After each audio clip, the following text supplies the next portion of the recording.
Last 2 months ആയിട്ട് എനിക്ക് വരുന്നൊരു മെയിൻ DM, ബ്രോ ഈ മന്ത് എന്താണ് PNL ഇല്ലാത്തത്, എന്താണ് ബ്രോ ലോസിലാണോ, അതുകൊണ്ടാണോ അപ്ഡേറ്റ് ചെയ്യാത്തത്. എല്ലാ മാസവും PNL അപ്ഡേറ്റ് ചെയ്യുക എന്നുള്ളത് ഒരു അൺനെസസറി തിങ് ആണ്.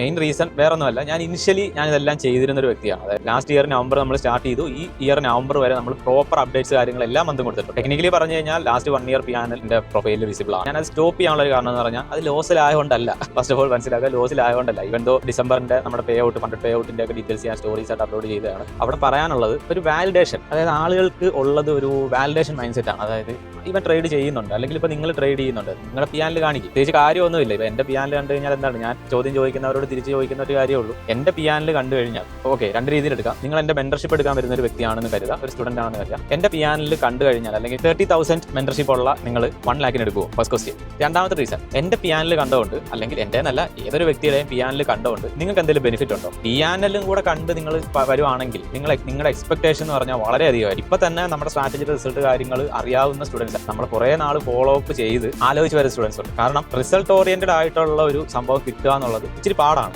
അതിന്റെ കൂടെ ആലോചിച്ച് നോക്കി, ഞാനിപ്പോൾ കാണിക്കുവാണ് ഇതാണ് എൻ്റെ PNL. സ്വാഭാവികമായിട്ട് നിങ്ങളുടെ മൈൻഡിൽ എന്ത് വരും?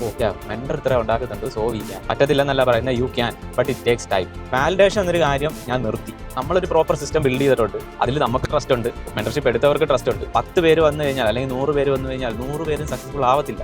എഡ്യൂക്കേഷൻ്റെ ഫീൽഡ് എടുത്താലും അത് തന്നെയല്ലേ. ഇപ്പോൾ MBA പഠിക്കുന്നു, BTech പഠിക്കുന്ന 100 പേരും പാസ്സായി ഇറങ്ങുന്നുണ്ടോ? അവർക്ക് ജോബ് കിട്ടുന്നുണ്ടോ? ആലോചിച്ച് നോക്കുക. സ്റ്റാറ്റിസ്റ്റിക്സ് വെച്ച് ആലോചിച്ച് നോക്കുക. എല്ലാത്തിനും റിയലിസ്റ്റിക് സൈഡ് ഉണ്ട്. അത് ട്രേഡിംഗിലേക്ക് വരുമ്പോൾ ഈ പറഞ്ഞ പോലെ BTech പഠിക്കുന്നതിനകത്ത് ഒരു 80% സ്റ്റുഡൻസും പാസ് ഔട്ട് ആവുന്നുണ്ടെങ്കിൽ, ട്രേഡിംഗിലേക്ക് വരുമ്പോൾ അത് 20% പോകും. 20 പേരെ സക്സസ്ഫുൾ ആവും. 100 പേരിൽ 20 പേരെ ലോങ് ടൈമിൽ സസ്റ്റെയിൻ ചെയ്യും. ഈ 20 പേരിൽ 10 പേരെ ചിലപ്പോൾ നല്ല രീതിയിൽ കൺസിസ്റ്റന്റ് ആയി പോകത്തുള്ളൂ. ഇതിന്റെ പകുതി ആൾക്കാരെ ഒരു 5 വർഷം കഴിയുമ്പോഴും മാർക്കറ്റിൽ കാണും. അതാണ് റിയാലിറ്റി ട്രേഡിംഗിന്റെ. വേറെ ഒന്നും കൊണ്ടല്ല, ഇത് പൈസ വെച്ച് പൈസ ഉണ്ടാക്കുന്ന പരിപാടിയാണ്. അവിടെ നമ്മുടെ സ്കില്ല് ഇമ്പോർട്ടന്റ് ആണ്, നമ്മുടെ മൈൻഡ് സെറ്റ് ഇമ്പോർട്ടന്റ് ആണ്, നമ്മുടെ ഫിനാൻഷ്യൽ സ്റ്റെബിലിറ്റീസും ബാക്കി എല്ലാ കാര്യങ്ങളും ഇൻക്ലൂഡ് ആണ്. നമ്മൾ ജസ്റ്റ് ഒരു 10-20 ലക്ഷം രൂപ കൊടുത്ത് ഒരു കോഴ്സ് പഠിച്ചിട്ട് ലൈക്ക് ഒരു 50,000 രൂപ സാലറിക്ക് ജോലിക്ക് പോകുന്ന അത്ര എളുപ്പമല്ല. അത് എളുപ്പമാണെന്നല്ല ഞാൻ പറയുന്നത്, ജോബ് കിട്ടാനും പാടാണ്. ബട്ട് സ്റ്റിൽ അത്ര പോലും എളുപ്പമല്ലാത്തൊരു കാര്യമാണ് ട്രേഡിംഗ്. കാരണം ഇവിടെ നമ്മളെ തന്നെ കൺട്രോൾ ചെയ്ത് ഡെവലപ്പ് ചെയ്ത് വന്നാലേ നമ്മൾ സക്സസ് ആവും. അതിപ്പോൾ എൻ്റെ മെന്റർഷിപ്പ് എടുത്താലോ, നിങ്ങൾ ഏത് മെന്റർഷിപ്പ് എടുത്തെന്ന് പറഞ്ഞു കഴിഞ്ഞാലും നിങ്ങൾ സക്സസ്ഫുൾ ആവത്തില്ല അൺടിൽ നിങ്ങൾ വിചാരിക്കാതെ.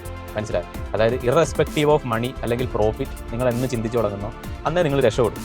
ഇത് ഞാൻ എൻ്റെ എക്സ്പീരിയൻസിൽ നിന്ന് മനസ്സിലാക്കിയ ഒരു കാര്യമാണ്. കാരണം ഞാൻ ഇനിഷ്യൽ സ്റ്റേജസിൽ പ്രോഫിറ്റ് ഡ്രിവൺ ആയിട്ട് പോയിക്കൊണ്ടിരുന്ന ഒരു വ്യക്തിയാണ്. അതായത് എൻ്റെ ഒരു ലക്ഷ്യം എന്ന് പറഞ്ഞു കഴിഞ്ഞാൽ ഇത്ര മേക്ക് ചെയ്യണം, മന്ത്ലി ഇത്ര മേക്ക് ചെയ്യണം, അപ്പോൾ അടുത്ത മന്ത് ഇത്ര കിട്ടണം, ഈ മന്ത് ഇത്ര കിട്ടണം. ഈ ഒരു കാൽക്കുലേഷൻ എന്ന് നിർത്തിയോ അന്നാണ് നമ്മൾ ശരിക്കും രക്ഷപ്പെടും. സോ എനിക്ക് പറയാനുള്ളത്, നിങ്ങൾ എൻ്റെ എന്നല്ല ആരുടെ PNL കണ്ടാലും നിങ്ങൾ രക്ഷപ്പെടാൻ പോകുന്നില്ല.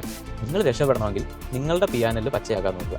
ആ പച്ചയാകുന്നതിന് ഫസ്റ്റ് സ്റ്റെപ്പ് എന്ന് പറഞ്ഞു കഴിഞ്ഞാൽ ഒരു സ്കില്ല് ഡെവലപ്പ് ചെയ്യുക. അതിപ്പോൾ ഈ പറയുന്ന പോലെ എൻ്റെ അടുത്ത് വന്ന് പഠിക്കൂ, നിങ്ങളെ ഞാൻ പ്രോഫിറ്റബിൾ ആക്കാം, ഞാൻ പറയത്തില്ല, ഞാനത് എങ്ങും പറഞ്ഞിട്ടില്ല. എൻ്റെ അടുത്ത് വന്ന് പഠിച്ചാലും, നിങ്ങൾ 1 കോടി രൂപ കൊടുത്ത് എവിടെ പോയി പഠിച്ചെന്ന് പറഞ്ഞാലും നിങ്ങൾ രക്ഷപ്പെടണമെങ്കിൽ നിങ്ങൾ വിചാരിക്കും.